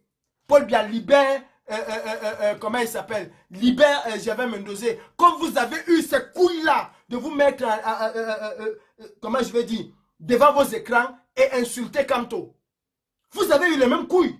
Mais prenez les mêmes couilles et sauvez la vie d'un digne fils étant. Ah oui, mes frères. Disons-nous les vérités. Parlons-nous vivants. Parlons-nous vivants. Tu ne sors pas parce que c'est un Bamileke qui va être au pouvoir? Tu es sérieux dans ce que tu dis? Tu as pensé à l'avenir de tes enfants? C'est toi, le bêtis qui me regarde, toi, je ne vais même pas dire le bêtis, toi mon frère et quand qui me regarde, c'est toi qui envoie ta fille, ton fils à l'école. Pourquoi tu l'envoies donc à l'école? Mais tu sais très bien, tu es bien consciente ou conscient qu'une fois qu'il aura les diplômes, il va encore falloir que soit toi la maman, tu ailles te prostituer. Parce que ça c'est de la prostitution. Tu offres tes faveurs parce que tu veux obtenir en retour quelque chose. C'est de la prostitution. Tu vas aller te prostituer pour qu'on prenne ton enfant dans un bureau. Non seulement celui qui va monter sur toi, va aussi monter sur ta propre fille. Parce qu'il va lui donner un petit poste. Un petit poste. Il va monter sur la mère, il va monter sur la fille. Il va même monter sur le frère. Juste pour un petit poste. Et tu es conscient, tu ris. Tu dis que Paul Biya, aïe, tu as détruit ta vie, tu as détruit ta famille. Pour un poste de combien? De 35 000? De 50 000? Et tu es fier. Le Camerounais aujourd'hui serait à 100 000. 6 000 au Cameroun serait à 100 000. C'est possible. C'est possible. Non, tu dis que non, je ne me bats pas parce que c'est Kamto. Je ne me bats pas parce que c'est Kamto. Non, mes frères. Non. La révolution, nous devons, chaque Camerounais, inscrire ça dans notre tête. Oui, nous devons inscrire cela dans notre tête. C'est une obligation. Nous devons passer par cette révolution pour changer les choses en profondeur au Cameroun. Personne d'autre ne viendra le faire à notre place. Vous êtes là, je sais que tous les Camerounais ont envie que Paul Biya s'en aille et son système. On ne fait pas d'omelette sans casser les œufs. Tu ne peux pas récolter le manioc sans l'avoir sémé. Impossible. Tu ne peux pas couper un régime de plantain sans l'avoir planté, sans avoir planté le rejeton. Tu ne peux pas vendre le café sans avoir planté un café, entretenu ce café-là. Tu ne peux pas avoir une cabosse de cacao sans avoir planté le cacaotier chez toi. C'est impossible. Tu ne peux pas. Mais tu ne peux pas. Pour pouvoir manger, il faut travailler. Dieu a dit, tu mangeras à la sueur de ton front. If you not work, you not forget nothing. Dieu a dit que tu mangeras à la sueur de ton front. Mon frère, est-ce que tu es réduit à casser une boutique parce que tu vas voler les parles G, parce que tu vas voler la mayonnaise, écraser, lécher la mayonnaise? Est-ce que tu es réduit à cela? Je vais vous rappeler que le cacao est une manne financière inestimable. Ce n'est pas parce que tu es planteur que tu penses que ta vie ne vaut rien. Ma grand-mère était cultivatrice. Misodi Inado. Elle était cultivatrice, mais elle était une femme riche. Nous voulons encore l'ONCPB au Cameroun. Nous voulons l'ONCPB au Cameroun. J'ai vu un Sardina l'autre jour faire un post. Dit que après le Cameroun, l'Éthiopie a aussi son usine de montage des tracteurs. Ce qu'il a oublié de dire, c'est qu'au Cameroun, on a planté l'usine, on a planté les tracteurs. Depuis là, on attend récolter les tracteurs, on ne voit pas. On a planté les tracteurs. Depuis, on attend récolter, on ne voit pas. Vous vous dites, enfants du Sud, quand vous avez les dignités du Sud qui volent jusqu'aux tracteurs pour aller mettre dans leur propre maison, les tracteurs qui allaient servir à une gic, bon à la communauté, ils volent pour aller mettre dans sa propre maison. Et vous dites que vous êtes du Sud. Regardez le Sud. Je demande à chaque Camerounais de l'Ouest. Je demande à chaque Camerounais de l'Ouest. C'est aussi par les images que nous allons conscientiser les Camerounais et faire sortir les Camerounais. Vous avez vu mon frère Jean Crépin Nyamsi. Aujourd'hui, il est devenu fou Parce qu'il a vu l'hôpital. L'hôpital de son Yabassi natal. Il a vu l'hôpital. Titi Pierre de Yabassi, Moukoko Bonjo est de Yabassi, Samuel Motet de Yabassi. Yabassi compte les sommités. Il n'y a même pas l'hôpital. Et c'est comme ça que nous devons traiter ces gens-là. Que chacun filme son chez lui. Il met sur les réseaux sociaux. Pendant qu'on montre Yabassi qui est en train de tomber, tu montres Bafang qui est en train de briller. Ça va les blesser dans leur orgueil. Et ils vont nous retrouver dans la rue. Veut ou pas. Veut ou pas. Arrêtez avec vos histoires de écans. Que les écans vous montrent qu'ils sont capables, qu'ils sont solidaires, qu'ils font sortir Gervais Mendoza. Que les écans vous montrent qu'ils sont solidaires, qu'ils font sortir Gervais Mendoza. Chaque Camerounais doit mettre sa région, doit filmer les routes de chez lui, montrer. Et je vous dis, Camerounais, l'Ouest est 1000 fois plus construit que le Sud. Ah, je peux vous assurer. Et je vous dis encore quelque chose. Excusez-moi. Je vous dis encore quelque chose. Si l'Ouest était une petite ville, c'est qu'il n'y a aucune ville en Afrique qui dépasse l'Ouest. Parce que l'Ouest a des châteaux, l'Ouest a des routes, l'Ouest a des hôpitaux, l'Ouest a tout. Mais comme ils sont éparpillés, c'est pour ça que vous ne voyez pas. Mais si l'Ouest était une petite ville, même Dubaï, Dubaï devait peut-être dépasser l'Ouest avec les gratte-ciel. Ah oui. Regardez Yaoundé. Mais vous avez l'impression d'être, je ne sais pas, à Kousseri. Mais Sanga Nyamdin, Abraham, Jesse Malanawa, Dokita, wasi ben Dokita, wende topodi, ta bougnate, wana, Paul Bia, mon père spirituel, bougnate, wana, la main sur le cœur, dis-moi, on moulait ma moi, tous les jours, mon frère. Mais attendez, nous avons une seule solution. Nous avons une seule solution. C'est la révolution, mes frères. La liberté, elle ne se donne pas, elle s'arrache. La liberté ne s'est jamais donnée. La liberté s'arrache et elle se prend de force. Unissons nos forces et libérons le Cameroun. Faisons confiance aux nouvelles personnes. J'ai vu quelque chose que je vais appeler la sorcellerie. Hier, les gens étaient en train de tirer sur Jean-Michel Ninche. Oh, on veut qu'il soit président. Aujourd'hui, c'est tout le monde qui dit, ah, Jean-Michel Ninche, c'est le seul opposant. Je vous dis, Roha. Jean-Michel Ninche, c'est le frère de mon mentor, Brice Ninche, un de mes mentors. Mais je vous dis, Roha, si Jean-Michel Ninche n'est pas d'accord avec son gouvernement, qu'il démissionne à l'Assemblée nationale, laissez-nous le bavardage de Facebook, laissez-nous le bavardage des réseaux sociaux, des plateaux de télévision. C'est du n'importe quoi. Quand on n'est pas d'accord avec quelque chose, on démissionne.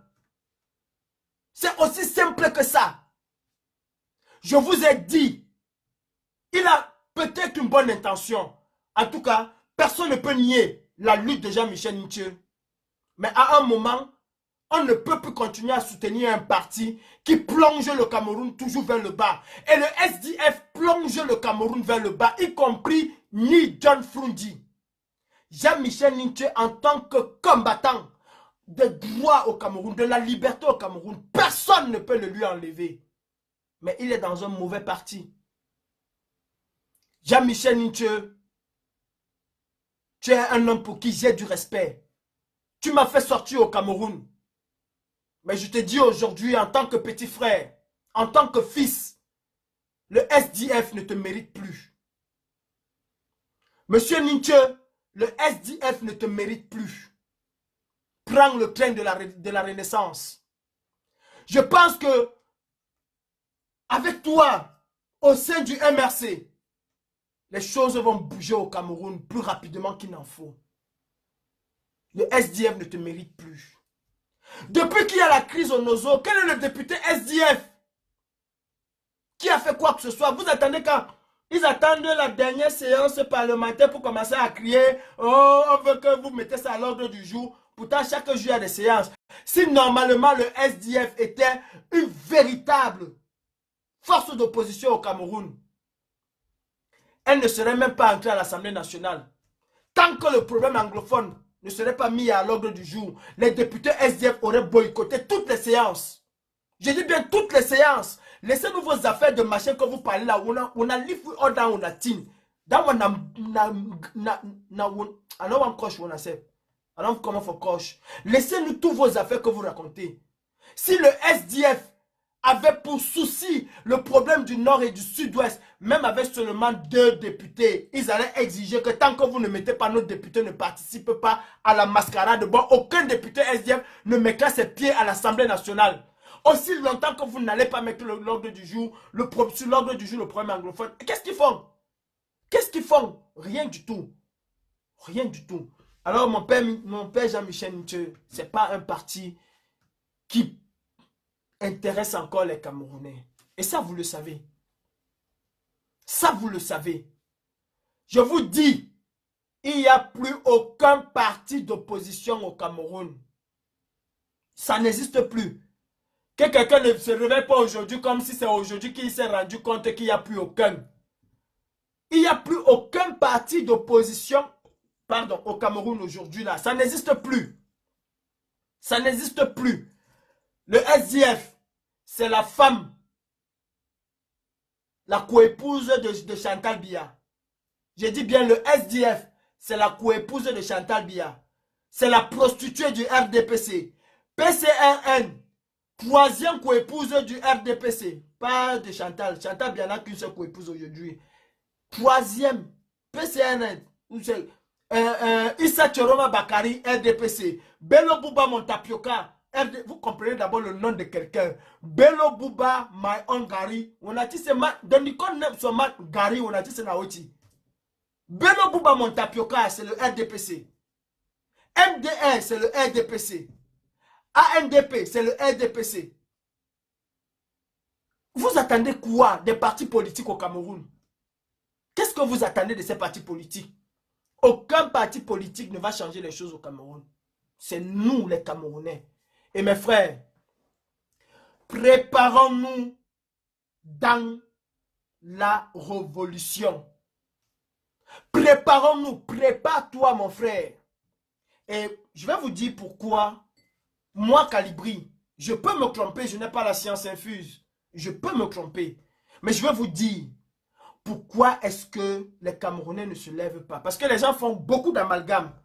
Et les gens sont toujours là à dire, les Camerounais sont faibles, les Camerounais ne veulent pas sortir, les Camerounais nous ont déçus. Non, les Camerounais ne vous ont pas déçus.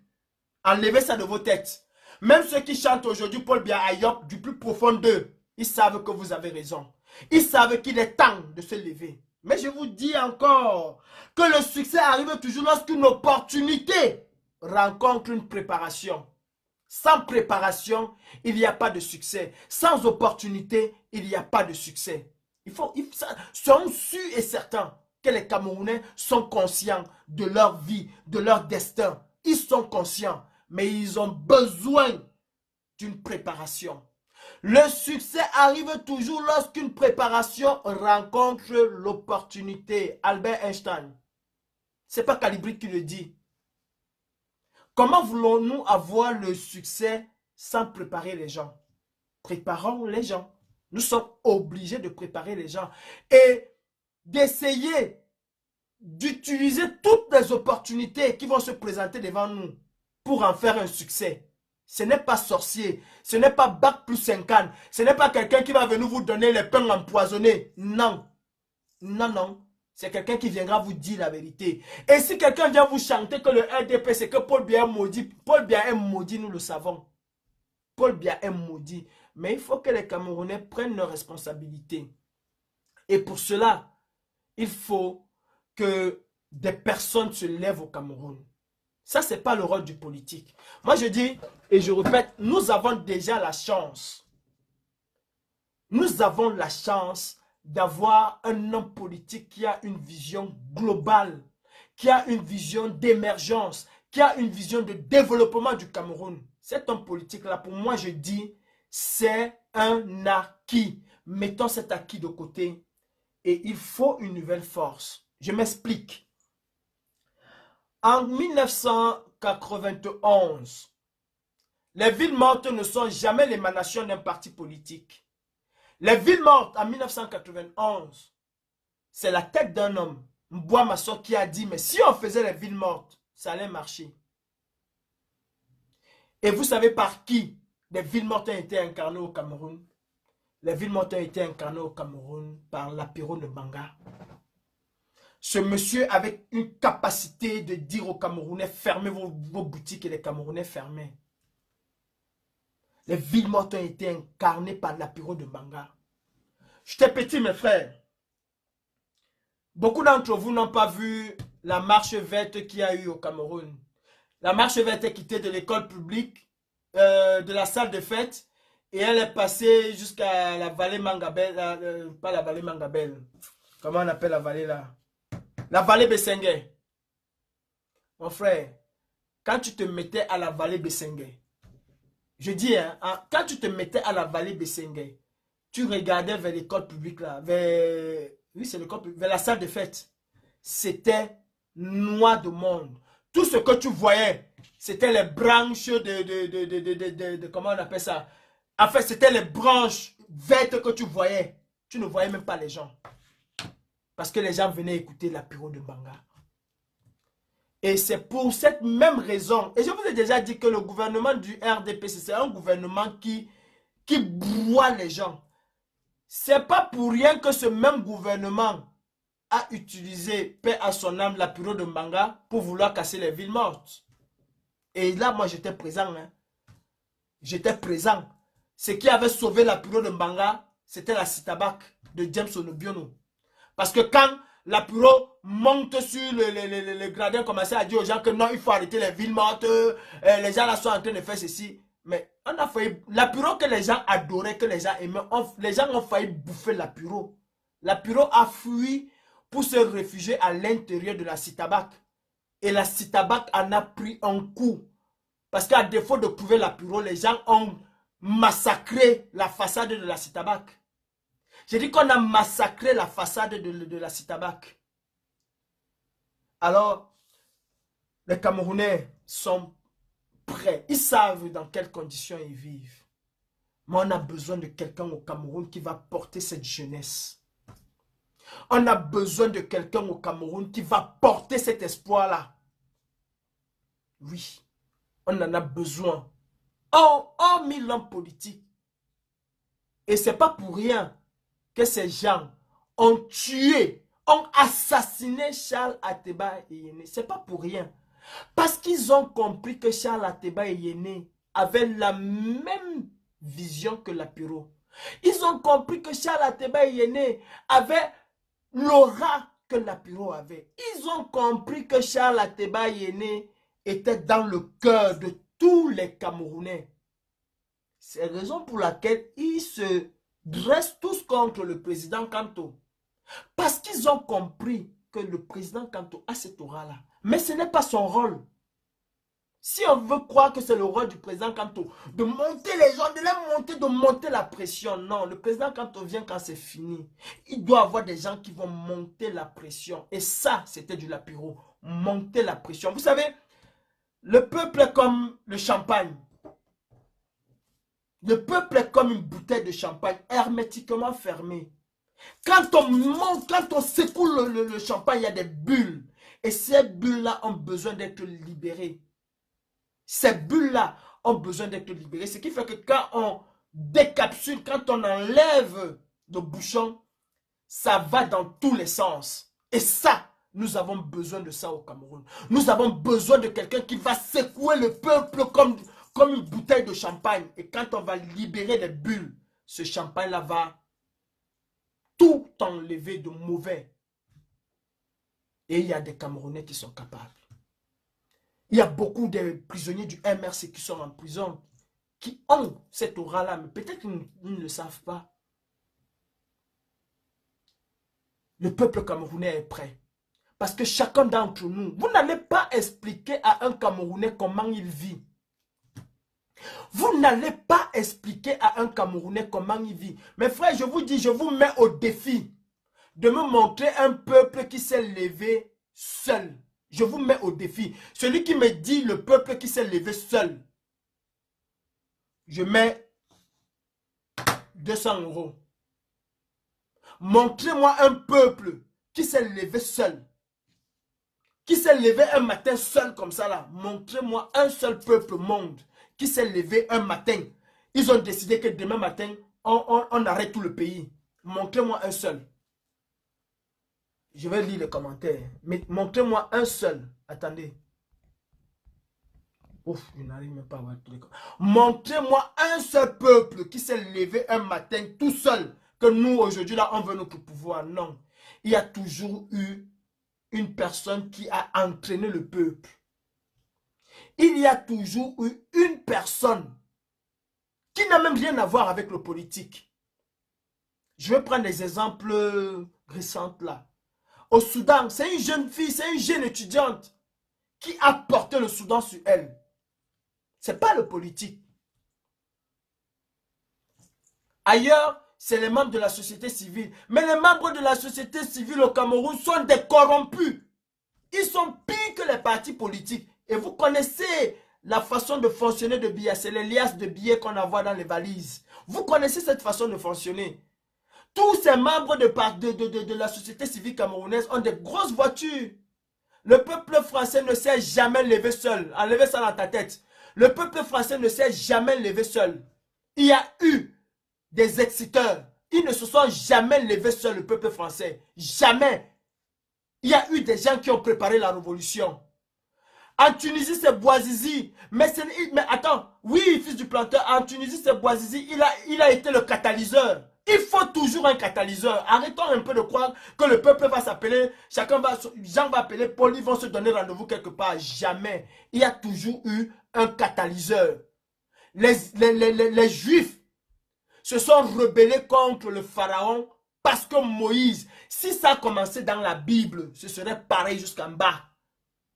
Les Maliens ne se sont jamais levés seuls. Il y a eu les membres de la société civile derrière. Arrêtez de nous amener des exemples. Ça n'existe pas. Aucun peuple ne s'est levé seul.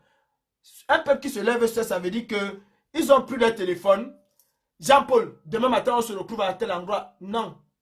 Et même quand c'est le cas, comme ce fut le cas avec les Égyptiens, c'est parti de Facebook.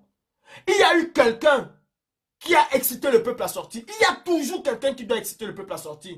Mais dire que les Camerounais vont se lever tout seuls, non, ça ne peut pas arriver. Pardon, ça ne peut pas arriver. Ça ne peut pas arriver. Jamais.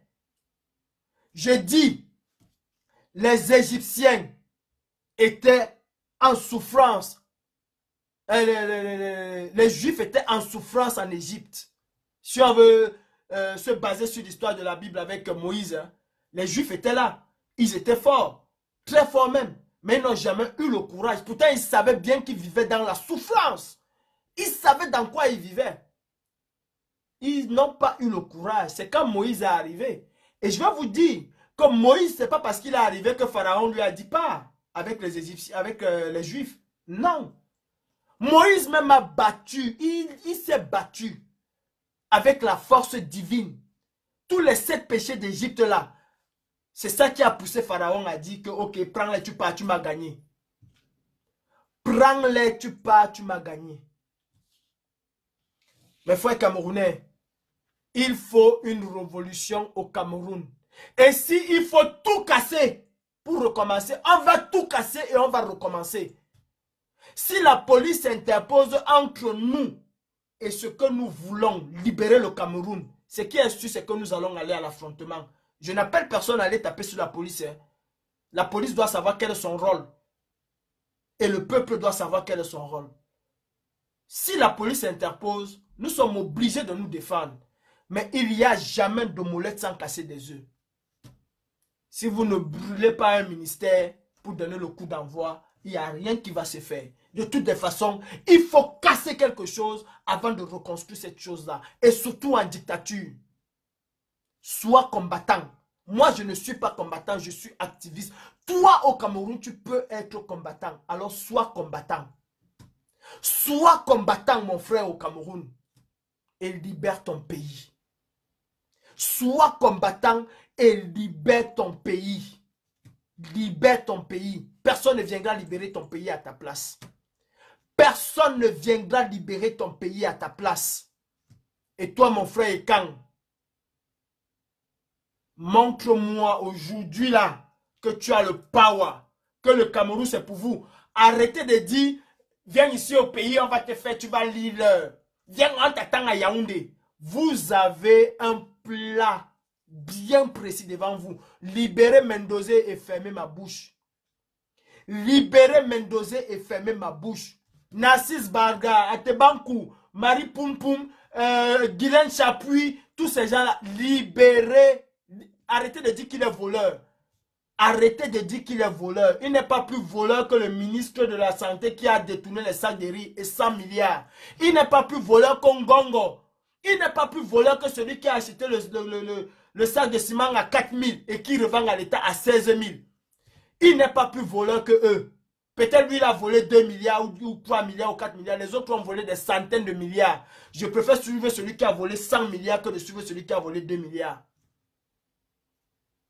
Nous devons faire le sagat avant que le pire n'arrive. Parce que ces gens sont en train de sortir les couteaux. Vous avez compris cela qui dit qu'on a tué son frère, non? Vous avez compris, non? Mes frères, je vous souhaite une très bonne soirée. Une très bonne soirée. Chacun doit mettre dans sa tête que c'est la révolution. C'est le Roha. La liberté ne se donne pas. Elle s'arrache. La liberté ne se donne pas. Si vous dites que Mendoza c'est un voleur, arrêtez aussi Ngamou Missi qui vole l'argent de route, il met dans ses poches. Arrêtez Ngamou Missi. Les Bamileke se sont battus, comme vous dites les Bamileke là. Ils ont envoyé Yves Michel Fosso qui se soigne au Maroc, aux frais de l'État. Mais dites-moi un peu si vous les écancres, je n'insulte pas la communauté écancre. J'insulte ceux qui disent, qui combattent, qui protègent les institutions. Dites-moi si ce n'est pas la folie que vous combattez. Quelqu'un a soi-disant volé l'argent de l'État. On l'arrête, on met en prison. Et c'est le même État qui va le faire soigner au Maroc. Oh mon frère. Oh mon frère. Et puis, Yves Michel Fosso est accusé d'avoir tenté d'assassiner Paul Biya. Bon, quelqu'un a essayé d'assassiner votre institution. Lui, on fait sortir, il va se faire soigner au Maroc. Mais celui qui n'a que volé, vous le laissez pourrir, mourir. Et vous dites que vous êtes des hommes. Vous dites que vous êtes des hommes. Et quand nous allons porter le même pantalon, j'ai dit le même pantalon, je vais vous montrer que vous n'êtes pas des hommes. Yves Michel Fosso a acheté, soi-disant, l'avion pour que Paul Biya aille mourir dans cet avion. Ils ont détourné l'argent, soi-disant. L'argent de l'avion de Pombia. Pombia a failli mourir dans l'avion. Il est rentré, il a arrêté, il l'a mis en prison. Yves Michel Fosso a mal à la tête. On prend Yves Michel Fosso, on l'envoie au Maroc. Et c'est encore qui paye? Le gouvernement camerounais. Bon, Paul Biya qui est soupçonné d'avoir voulu tuer, c'est lui qui paye hein, la santé de Yves Michel Fosso, le Bamileke.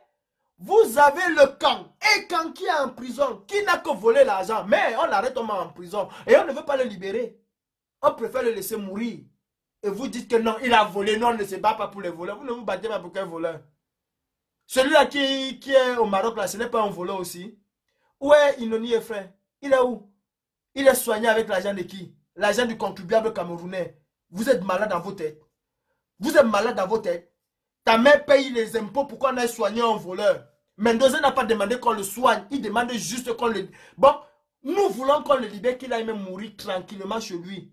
Tranquillement chez lui, sans aucun frais. On refuse. Et toi, le camp, tu acceptes que c'est les institutions ZB. Institution de quoi? Institution de quoi? Qu'est-ce que institution de quoi? De quoi? On est en train de tuer vos enfants. Où sont les enfants de Mimboman? On est en train de tuer vos enfants. On est en train de tuer l'avenir de vos enfants. Vous ne voulez pas. Vous allez. Nous allons tous nous lever. On casse, on casse. Mes frères, en 2008, Quand on a commencé à casser à Douala, on a appelé personne à Yaoundé, ils se sont levés seuls. Il nous faut un catalyseur. Nous allons créer ce catalyseur. Nous allons trouver ce catalyseur. Et le président Kamto viendra construire le Cameroun. Si, et seulement si, c'est lui que vous choisissez. Parce que Kamto aussi l'a dit, le président Kamto l'a dit, ce serait à vous. Quand il est sorti de prison, qu'est-ce qu'il a dit? Qu'est-ce qu'il a dit? Vous m'avez fait confiance, on a volé. Nous voulons l'arrêt de la guerre au Nozo, la révision consensuelle du code électoral, un dialogue national inclusif et l'organisation de nouvelles élections. Si vous me faites encore confiance, je ne vous clayerai point. C'est ce qu'il a dit. Il compte sur vous. Il compte sur vous. Il n'a jamais dit que de force, on va lui mettre là-bas. Il n'a jamais dit ça. N'écoutez pas ce que disent les gens. Écoutez ce que la propre personne vous dit. Écoutez la bouche de la propre personne. N'écoutez pas ce que disent les gens. Vous savez, ce sont les gens qui ont créé les guerres. Quand le roi disait à son envoyé que va dire à l'autre roi là que je ne suis pas content de lui, vraiment il faut qu'il me rembourse mes graines de maïs qu'il a pris. L'envoyé allait dire à l'autre que le roi a dit que si il arrive ici, il va tuer tout ton village. C'est comme ça que l'autre s'énerve et il prépare la guerre. C'est la bouche des gens. Écoutez ce que le propriétaire de la propre bouche vous dit. Il ne vous a jamais dit qu'on va lui mettre de force. Il a dit, si vous me faites confiance, je ne vous clayerai point. Ah oui, si vous me faites confiance. Bon, il ne faut pas écouter la bouche de Tinda. Le Tinda, sa bouche là, c'est pour vouloir plaire au roi. Il ne dit jamais ce que le roi a dit. Il dit ce que lui, il veut. Parce qu'il pense qu'en disant ça, le roi va dire que non. Écoutez ce que le président Kamto, lui, il vous dit. Ça, c'est ce que moi j'écoute. Ce que lui, il me dit. Je n'écoute pas les ragots. Ou bien on vient me dire que Kamto a dit que le jour qu'il va venir me dire ce qu'il a dit ou il va parler à mon vision, je vais aussi comprendre. Sur ce, mes frères, je vous souhaite une très bonne soirée. Et nous devons nous mobiliser autour de l'affaire Mendoza. Nous, les ECAM vont nous montrer quels sont leurs pouvoirs au Cameroun. Ils vont montrer aux Camerounais, ils vont montrer aux ECAM qu'ils ont le pouvoir. Nous allons voir ça tous ensemble. Bonne soirée, mes frères. C'est la révolution qui va libérer le Cameroun et rien d'autre. Personne ne va libérer le Cameroun, pas la France, pas les États-Unis, personne. C'est nous-mêmes Camerounais. Et le seul endroit où nous devons être, c'est la rue. C'est la rue, c'est le rassemblement populaire et massif. Bassa, Beti, Bamileke et Kan, tout ça, nous devons nous mettre. Aoussa, nous devons nous mettre. Vous, mes frères du Nord, Midowara, vous, Ononka Midowara,